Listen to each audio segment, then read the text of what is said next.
大家好，你好，早上好，晚上好，我是老鼠，我叫闪降饼。Bienvenidas y bienvenidos nuevamente a otra transmisión más de tips para idiomas. En esta ocasión, por fin, ya voy a hablar lo que es el famoso input comprensible que tanto he hablado y que incluso yo le he comentado. Tengo poco de haberlo descubierto. Esta metodología podríamos llamarlo metodología de aprender idiomas.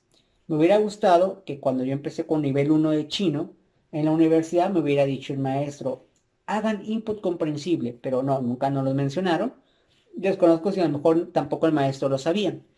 Entonces, tengo poco tiempo de haberlo descubierto y la verdad creo que estoy mejorando en la parte más auditiva o en la parte más, digamos, de expresión oral. Creo que la mayoría de las personas que estudiamos chino mandarín, creo yo que la mayoría se les va a facilitar más de alguna manera escribirlo, de alguna manera aprenderse caracteres. ¿Por qué? Porque creo yo que la mayoría sería más fácil al momento de hacer planas. Sin duda en chino mandarín sí es necesario hacer planas, obviamente al principio, mientras que empiezas a dominar el carácter y la forma en cómo hace los trazos. Recuerden que es otra, digamos, otra cosa que tenemos que entender. Los caracteres llevan trazos, no es como lo vemos, tiene sus formas. Si lo haces mal, se va a ver mal el carácter. Entonces, con el input comprensible nos va a ayudar también a, ya sabiendo todos los caracteres o ir aprendiendo los caracteres, saberlos en qué momento se utilizan, obviamente en audio, cuando vemos una película o vemos una serie. Prácticamente el input comprensible es eso. Ahora, ¿cómo utilizarlo en chino mandarín? Por supuesto que vale la pena, por supuesto que vale la pena utilizar, obviamente, el input comprensible. Tal vez la desventaja que tenemos a lo mejor que obviamente, por ejemplo en Netflix, no todo el contenido va a tener subtítulos obviamente en chino, pero sí va a haber, o te vas a encontrar con películas que tienen audio obviamente chino mandarín, que recomiendo verlo aun cuando no tengan subtítulos. ¿Por qué? Porque te va a facilitar empezar a escuchar los sonidos y eso es importante, aun cuando a lo mejor no tengas mucho tiempo de haber estudiado chino mandarín. Por lo cual yo sí lo recomendaría como una herramienta importante el input comprensible. Y no solamente en chino mandarín, puedes utilizarlo en otros idiomas. Por ejemplo, yo en lo particular lo estoy utilizando ahorita también el input comprensible en lo que es en italiano y portugués. Ahí, por ejemplo, en italiano y portugués yo no he ido a ninguna clase. No es como que voy a ir a la escuela, nada de eso. No tengo libros de portugués ni de italiano. Ahorita me la estoy llevando con aplicaciones que, bueno, ustedes saben que yo utilizo Busuu. Lo utilizo como una información adicional. Una información adicional y más como una forma de entretenimiento, porque realmente Busuu es más como entretenimiento. Lo haces a tu ritmo, lo haces a tu tiempo y empiezas a tener lecciones y poco a poco vas a ir como igual aprendiendo. Posiblemente si Busuu lo sumas con otras cosas, como por ejemplo el input comprensible, pues es mucho mejor, porque le sacas más provecho. Así como si de alguna manera tú tienes la oportunidad de ir a una escuela, podrías sacarle provecho. Tal vez no siempre es lo ideal dependiendo del idioma, pero en el caso de chino mandarín, pues lo había comentado, sin duda vale la pena que sí vayas a una escuela en nivel 1 al menos, o en el HSK1 por así decirlo.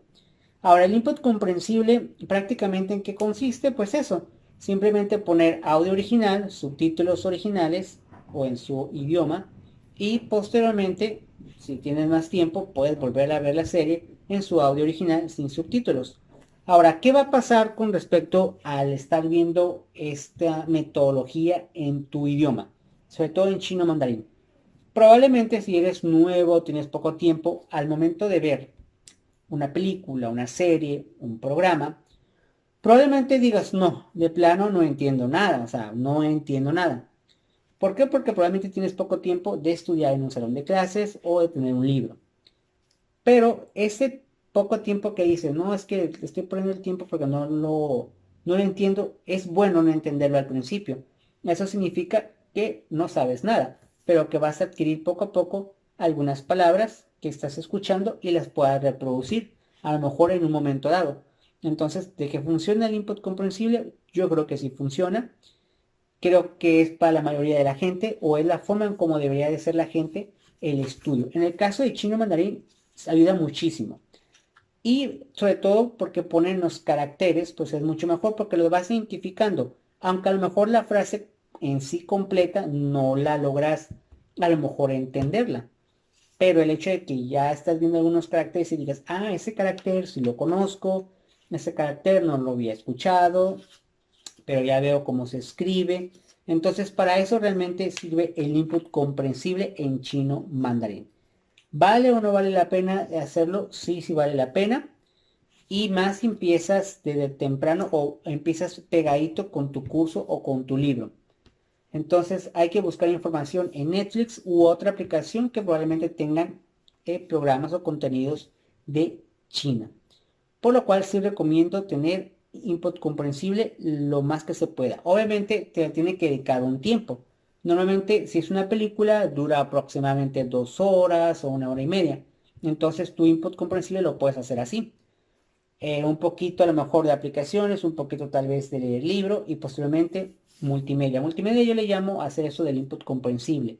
Entonces, de que conviene, sí conviene, yo creo que sí conviene y yo lo recomendaría esta cuestión. ¿Por qué? Porque sin duda empieza a ayudar. Tal vez al principio no entenderás ciertas cosas, pero posteriormente tú te vas a quedar como, wow, sí lo estoy empezando a entender, no al 100%, a lo mejor todavía no hablo, pero pues ya sé más o menos de qué trata el contexto de lo que dicen en la televisión. Y no solamente quedarte como, ah, ok.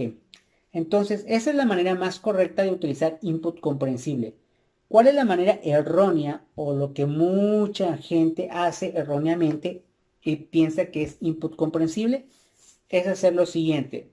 Hay gente que todavía lo hace. No lo recomiendo de esa manera. Hay gente que dice, bueno, quiero aprender inglés, por ejemplo. Entonces busca el programa en español. Vamos a suponer que quiere ver Bob Esponja en inglés, pero lo busca primero en español y lleva un avance de capítulos, los ve y dice, no, ahora sí lo quiero cambiar en audio inglés, pero que tenga subtítulos en español. En esos casos no tiene mucho sentido hacer realmente este método. ¿Por qué?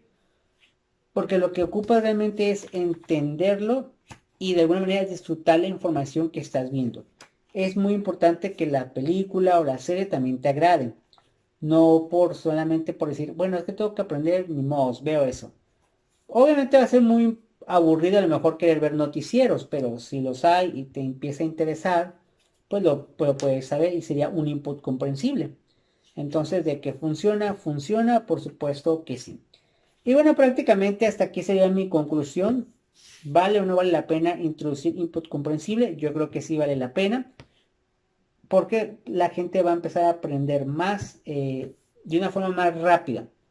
Y como viendo a lo mejor un programa o un documental que te gusta. Entonces, ¿vale la pena? Por supuesto que sí.